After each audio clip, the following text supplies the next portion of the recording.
할렐루야, 신실하신 주님의 이름을 찬양합니다. 오늘도 주님께서 저희들에게 새로운 아침, 새로운 날 열어주셨습니다. 9월 24일 목요일 아침, 오늘 이 아침도 주님의 은혜를 구하며 주님 앞에 나아갈 때 하나님께서 우리를 만나주시고 저희들을 선한 길로, 생명의 길로 인도하여 주실 줄 믿습니다. 오늘 이 아침에는 아모스 5장 4절부터 6절까지의 말씀 함께 읽고 기도하며 말씀 묵상의 자리로 나가도록 하겠습니다. 여호와께서 이스라엘 족속에게 이와 같이 말씀하시기를 너희는 나를 찾으라 그리하면 살리라. 베델을 찾지 말며 길갈로 들어가지 말며 브엘세바로도 나아가지 말라. 길갈은 반드시 사로잡히겠고 베델은 비참하게 될 것임이라 하셨나니 너희는 여호와를 찾으라 그리하면 살리라. 그렇지 않으면 그가 불같이 요셉의 집에 임하여 멸하시리니 베델에서 그 불들을 끌 자가 없으리라. 아멘. 함께 기도하겠습니다. 사랑과 은혜가 충만하신 여호와 하나님 주님의 이름을 찬양합니다. 저희들에게 새로운 날을 또한 열어주시니 주님 감사합니다. 여호와의 얼굴을 구하게 하여 주시옵소서. 주님을 찾는 우리 모두가 되게 하여 주시옵소서. 하나님의 그 공의와 하나님의 그 정의로 우리를 다스려 주시옵소서. 코로나 사태로 인하여서 혼란과 고통 가운데 있는 온 믿음의 백성들을 주님 오늘 만나 주시사 하나님 부활의 소망과 그 부활의 생명의 능력을 회복하는 이 아침 되게 하여 주시옵소서. 말씀의 자리로 또한 주님 나아갑니다. 성령 하나님 함께하여 주시사 말씀을 듣고 말씀을 읽는 그 모든 자리에서 주님의 인재를 경험케 하여 주시옵시고 주님의 음성을 듣는 이 아침 되게 하여 주시옵소서. 저희들 가운데 친히 말씀하시고 우리를 가르쳐 주시옵소서. 이 모든 말씀 우리를 구원하신 예수 그리스도 이름으로 감사하며 기도드립니다. 아멘. 오늘 이 아침 저희들에게 주시는 하나님의 말씀은 고린도전서 15장 20절부터 28절까지의 말씀입니다. 하나님 말씀 함께 보도록 하겠습니다. 그러나 이제 그리스도께서 죽은 자 가운데서 다시 살아나사 잠자는 자들의 첫 열매가 되셨도다. 사망이 한 사람으로 말미암았으니 죽은 자의 부활도 한 사람으로 말미암는도다. 아담 안에서 모든 사람이 죽은 것 같이 그리스도 안에서 모든 사람이 삶을 얻으리라. 그러나 각각 자기 차례대로 되리니 먼저는 첫 열매인 그리스도요 다음에는 그가 강림하실 때에 그리스도에게 속한 자요 그 후에는 마지막이니 그가 모든 통치와 모든 권세와 능력을 멸하시고 나라를 아버지 하나님께 바칠 때라. 그가 모든 원수를 그 발 아래에 둘 때까지 반드시 왕노릇 하시리니 맨 나중에 멸망받을 원수는 사망이니라.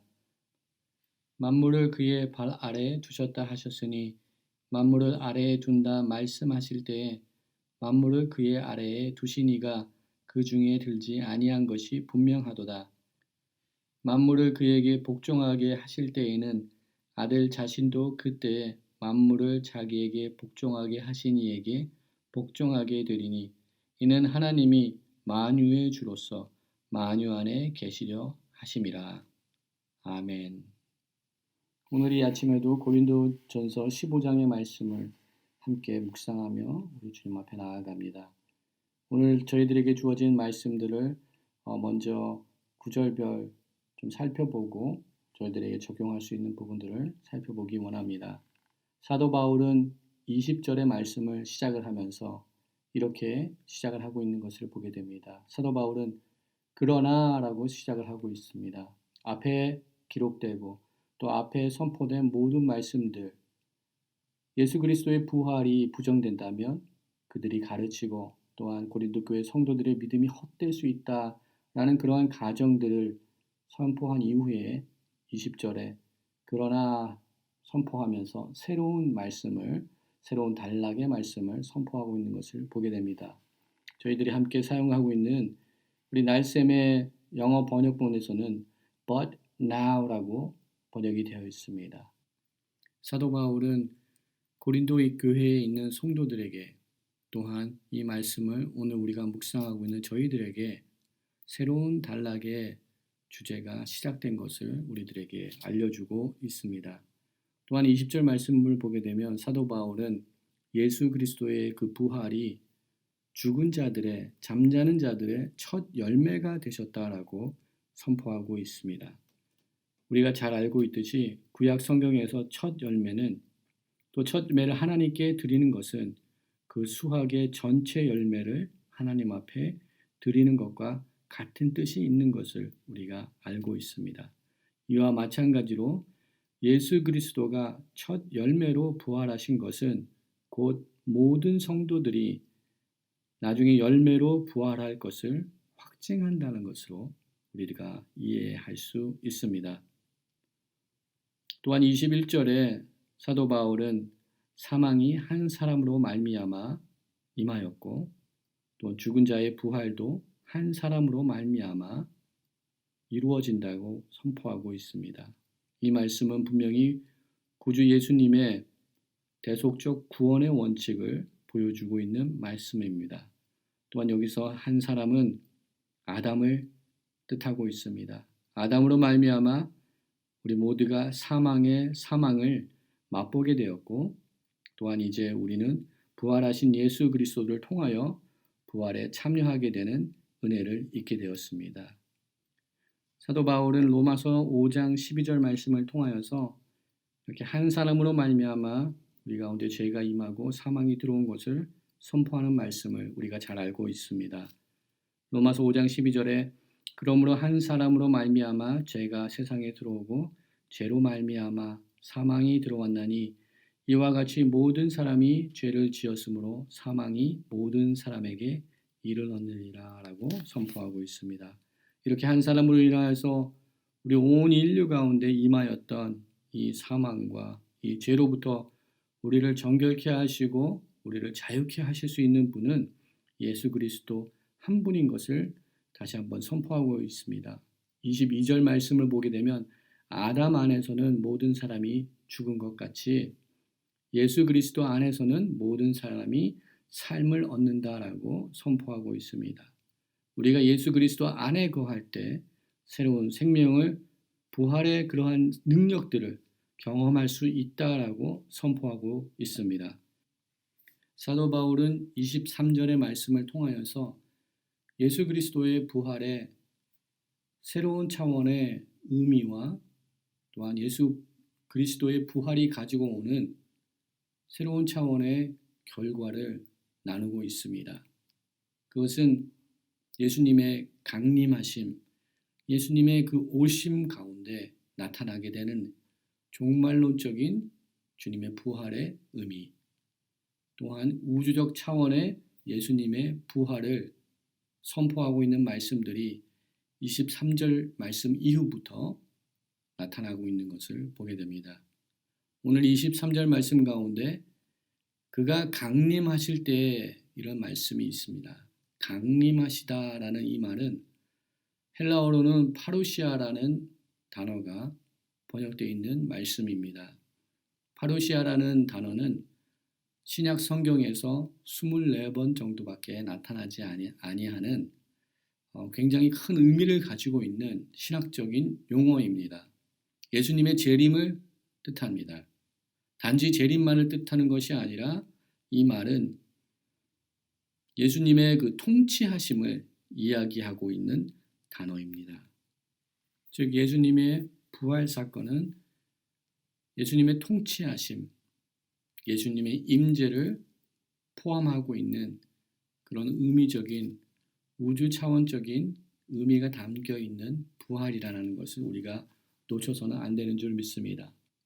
파루시아라는 단어를 조금 더 설명을 한다면 1세기 헬라 문화 속에서 통용된 이 단어 파루시아는 왕이나 황제 같은 최고의 통치자가 자신의 위용을 드러내며 식민지 도시들을 장엄하게 방문하는 데서 유래되었다고 또한 그렇게 사용되었다고 학자들은 이야기합니다.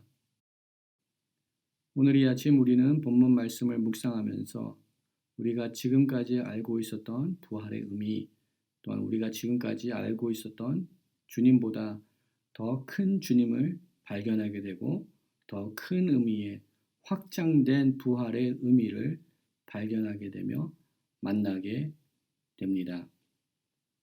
예수 그리스도의 대속적인 십자가의 죽음을 통하여 일어난 구원 사건과 사망 권세를 이기시고 부활하신 사건은 단지 한 개인 성도의 죽음과 또 구원, 영원한 삶의 소망에만 국한시켜서는 안 되는 것인 것을 오늘 본문의 말씀을 통하여서 다시 한번 발견하게 됩니다.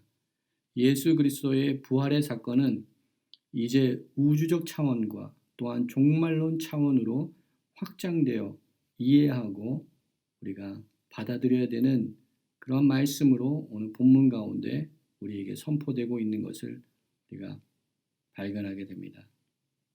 이런 우주적 차원의 예수 그리스도의 통치하심과 다스림에 대해서는 사도 바울은 이미 8장 5절 6절에서 선포하였던 말씀입니다.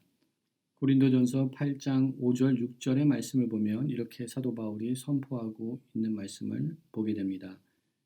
비록 하늘에나 땅에나 신이라 불리는 자가 있어 많은 신과 많은 주가 있으나 그러나 우리에게는 한 하나님 곧 아버지가 계시니 만물이 그에게서 났고 우리도 그를 위하여 있고 또한 한 주 예수 그리스도께서 계시니 만물이 그로 말미암고 우리도 그로 말미암아 있느니라 라고 선포하고 있는 말씀을 보게 됩니다. 예수 그리스도의 그 우주적 차원의 통치자 되심, 만물이 그로부터 말미암음을 선포하고 있는 사도 바울의 고백의 말씀입니다. 우리가 이 말씀을 붙들고 우리들이 가지고 있었던 부활에 관한 협소한 생각에서 더욱더 벗어나서 온 인류적인 우주적 차원의 부활의 의미들을 다시 한번 회복하는 오늘 이 아침 되기 원합니다. 사도 바울은 고린도전서 15장의 말씀을 기록함으로써 당대 많은 사람들의 그 의식과 사상을 지배하던 헬라 철학이 말하는 육체 없이 영혼이 불멸하지 않고 떠돌아다니는 그러한 사상을 거부하고 있는 것을 우리는 보게 됩니다. 또한 사도 바울은 본문의 말씀을 통하여서 우리들에게 허락된 이 부활의 능력, 예수 그리스도의 부활의 생명의 역사들이 각 개인의 영적인 구원만을 위한 것이 아니라 온 우주적 차원에서 하나님의 통치하심과 하나님의 임재하심, 하나님의 재림, 강림하시는 그 종말론적인 의미 또한 가지고 있다는 것을 선포하고 있는 것을 발견하게 됩니다. 저희들이 함께 부활에 관계된 말씀을 살펴보면서 새롭게 발견하게 되는 또 하나의 진리는 우리들이 때때로 성도이지만 믿음을 가진 그리스도인이지만 부활에 관하여서 그릇된 또 편협된 믿음과 생각을 가지고 있을 수 있다는 점입니다. 우리가 부활을 생각하고 또 부활을 이야기할 때 많은 성도님들 또 그리스도인들은 사후의 사건으로만 편협해서 생각하는 경우들이 있습니다. 부활을 이야기할 때 예수 그리스도의 부활은 현재 나와의 삶과는 관계없고 앞으로 내가 죽은 이후에 내가 부활할 그 사건만을 이야기한다라고 이렇게 협소하게 생각하는 성도들이 있을 수 있습니다. 그러나 우리가 본문의 말씀을 통하여서 다시 한번 발견하고 또한 성경이 가르쳐주는 부활의 능력은 단지 죽은 자가 다시 일어나는 것만을 이야기하고 있지 않다는 것을 발견하게 됩니다. 사도 바울은 골로새서 2장 12절 말씀을 통하여서 지금 현재 우리가 예수 그리스도의 부활에 참여하고 있다라고 선포하고 있습니다. 너희가 세례로 그리스도와 함께 장사한 바 되고 또 죽은 자들 가운데서 그를 일으키신 하나님의 역사를 믿음으로 말미암아 그 안에서와 함께 부활함을 받았느니라 라고 선포하고 있습니다. 지금 현재 우리의 삶 또한 예수 그리스도의 그 부활하신 그 생명의 능력 가운데 우리가 살아가고 있다, 그 부활에 동참하고 있다라고 사도 바울은 선포하고 있습니다. 부활에 관한 올바른 이해를 가지기 위해서는 우리 또한 예수님께서 행하셨던 모든 이적 가운데 그러한 사례를 찾을 수 있는 줄 믿습니다. 요한복음 11장 말씀을 보게 되면 죽은 나사로를 살리시는 예수님의 그 이적의 기적의 사건이 나타나는 것을 보게 됩니다. 우리가 잘 알고 있듯이 마르다는 죽은 나사로가 마지막 날에 부활할 것이라는 그런 믿음의 고백을 하였던 것을 우리는 잘 알고 있습니다. 마르다의 이러한 고백은 온전한 믿음 가운데 나온 고백이 아니라는 것을 우리는 잘 알고 있습니다. 마르다의 이러한 고백은 유대 묵시 문학적 세계관을 토대로 하고 있는 믿음의 고백입니다. 마치 사두개인들이 부활을 부정하였던 것처럼 마르다 또한 나사로의 부활을 믿고 있었지만 그것은 지금 현재 일어나는 그런 부활이 아니라 종말론적인 차원에서 이 세상이 끝나는 그날 나사로가 다시 일어날 것이다 라고 믿고 있는 그런 믿음을 고백하였습니다. 그런 마르다의 고백 가운데 우리 주님께서 다시 반박하며 말씀하십니다. 나사로가 지금 살아날 수 있다. 바로 현재의 지금 새로운 생명이 그에게 임할 수 있다. 죽었을지라도 다시 살 수 있다라고 우리 주님께서 선포하시며 나사로를 죽은 자 가운데서 새로운 생명을 허락하여 주신 것을 우리는 그 이적을 보게 됩니다. 이러한 부분들이 오늘 이 아침 부활에 관계된 말씀을 묵상하면서 저희들이 다시금 회복해야 되는 믿음인 줄 믿습니다. 예수 그리스도의 부활은 단지 나의 개인적 차원의 은혜만이 아니라 온 인류를 통치하시는 우주적 차원의 부활의 의미, 또한 종말론적인 부활의 의미가 있다는 것을 다시 한번 기억하는 저희들 되기 원합니다. 또한 부활의 의미는 앞으로 어떠한 사후에 먼 훗날에 일어나게 될 사건만을 의미하는 것이 아니라 21세기 현재 나의 삶을 살아가고 있는 지금 이 순간에도 하나님의 그 부활의 역사가 우리 가운데 임하며 또한 그리스도의 그 부활의 생명의 능력 가운데 우리가 동참하고 있다는 것을 다시 한번 깨닫는 오늘 이 아침 되기 원합니다. 초대교회의 많은 성도들은 환난과 핍박 가운데 거하고 삶을 살았습니다. 그러나 그들이 붙들고 있었던 이 온전한 부활 믿음, 부활 신앙, 부활 소망으로 인하여서 그들은 환난과 핍박 가운데 굴하지 아니하고 믿음을 놓지 않고 죽기까지 믿음을 지키는 귀한 순교자들로서 귀한 성도로서 살아나갔습니다. 동일하게 우리 21세기를 살아가고 현재 코로나 사태 가운데 살아나가고 있는 저희들 또한 우리도 붙들어야 되는 것이 부활 소망의 믿음을 다시 한번 붙들어야 되는 줄 믿습니다.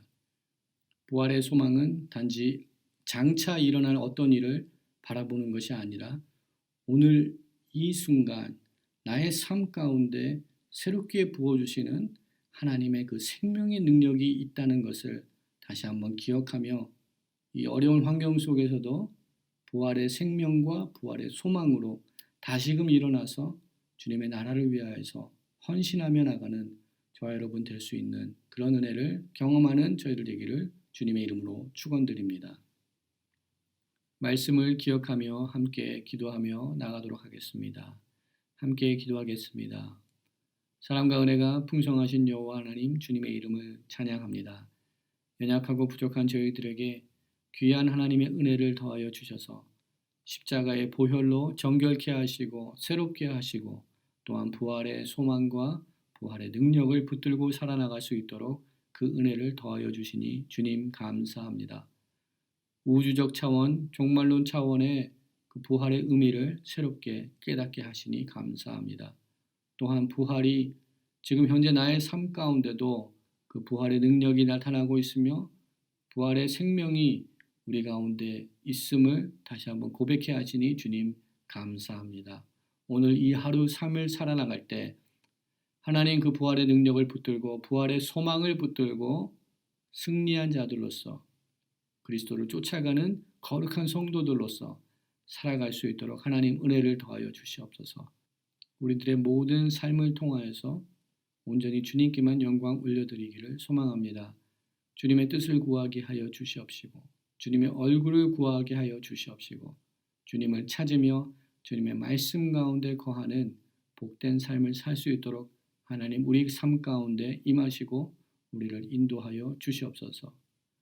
주님 모든 영광을 주님 앞에 올려드리며 이 모든 말씀 우리를 구원하신 예수 그리스도 이름으로 감사하며 기도드립니다. 아멘. 이 시간 함께 중보기도 제목을 나누고 함께 중보기도하며 나가기를 소망합니다.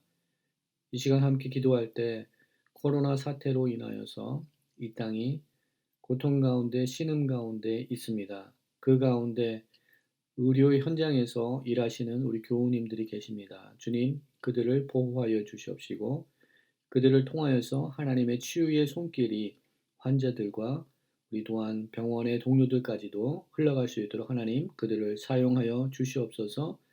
그들을 치료의 도구로 사용하여 주시옵소서. 그들을 코로나 바이러스로부터 보호하여 주시옵소서. 이 시간 함께 우리 의료 현장에서 일하고 있는 우리 교우들을 주님의 손에 올려드리며 함께 중보기도하며 나가도록 하겠습니다.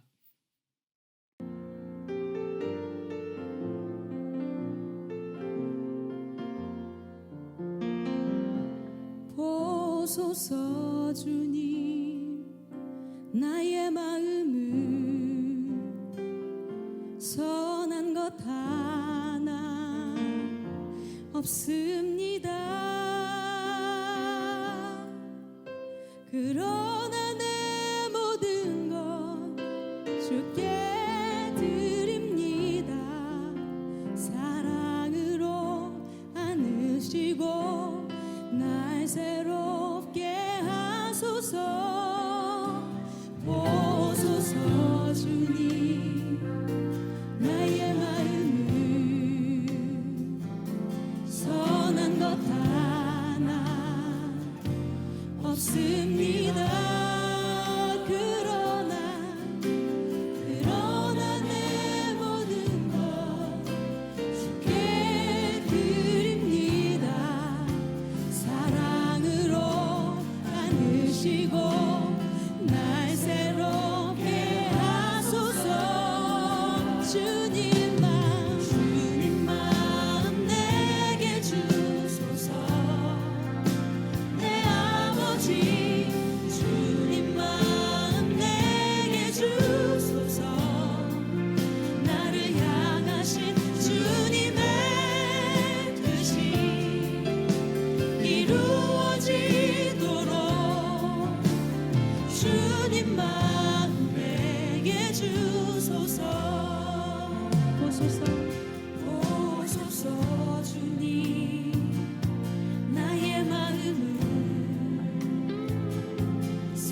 마음 주소서 주의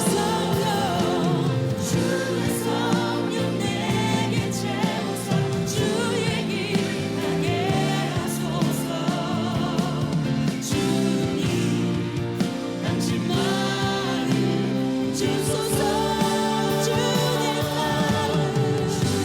마음 내게 주소서 내 아버지 주님 마음 내게 주소서 나를 향하신 주님의 뜻이 이루어지도록 주님 마음 내게 주소서 우리 목소리로만 고백합시다 주님 마음 내게 주소서 내 아버지 주님